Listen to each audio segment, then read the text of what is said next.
നമ്മളിന്ന് നല്ല അങ്കമാലി സ്പെഷ്യൽ മീനും വാങ്ങി പാൽക്കറിയുടെ റെസിപ്പി ആയിട്ടോടെ വന്നേക്കണം. അതിനുവേണ്ടി ഒരു പാത്രത്തിലേക്ക് അരിഞ്ഞു വെച്ച ചെറിയുള്ളി, പച്ചമുളക്, സബോള, കറിവേപ്പില, ഇഞ്ചി, പിന്നെ ചെറു ചൂടുവെള്ളത്തിൽ കുതിർത്ത് വെച്ച മല്ലിപ്പൊടി, മഞ്ഞപ്പൊടി, മുളക് പൊടി, ആവശ്യത്തിന് ഉപ്പും ചൊറുക്കയും വെളിച്ചെണ്ണയും ചേർത്ത് നന്നായിട്ട് തിരുമ്പി വാട്ടിയെടുക്കണം.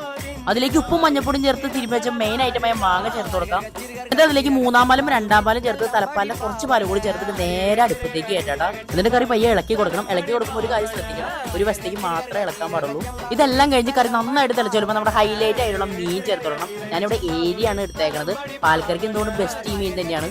ഏകദേശം 10 മിനിറ്റ് കഴിയുമ്പോൾ നമ്മുടെ കറി അങ്ങനെ പാകമായിട്ട് വരും. അതിലേക്ക് നേരത്തെ മാറ്റി വെച്ച് നമ്മുടെ തലപ്പാലോട് ചേർത്തിട്ട് ഒന്ന് ഇളക്കി നമ്മൾ നേരെ അടുപ്പത്ത് നിന്ന് ഇറക്കി വെക്കാം. ഇനിയാണ് നമ്മുടെ അവസാനത്തെ പരിപാടി താളിക്കല്. താളിക്കാനായിട്ട് വെളിച്ചെണ്ണയിലേക്ക് ചെറുതായിട്ട് തന്നെ ചെറിയുള്ളി, മറ്റൽമുളകും കറിവേപ്പിലയും ചേർത്ത് നന്നായിട്ട് മൂപ്പിച്ച് കളറിനായിട്ട് കുറച്ച് മുളക് പൊടിയും ചേർത്തിട്ട് നമുക്ക് നേരെ നമ്മുടെ കറിയിലേക്ക് ഒഴിച്ചു കൊടുക്കാം കേട്ടോ. അങ്ങനെ നമ്മുടെ പാൽക്കറി ഇവിടെ റെഡി ആയിട്ടുണ്ട്. അപ്പൊ നമ്മൾ ഇതുപോലത്തെ ചെറിയ പൊടിക്കൈകളായിട്ട് വീണ്ടും വരും കേട്ടോ. അപ്പൊ നമ്മുടെ വീഡിയോ ഇഷ്ടപ്പെട്ടൊന്ന് ഫോളോ ചെയ്യാന്ന് പറഞ്ഞുകൊണ്ട് bye from taste of Mallus.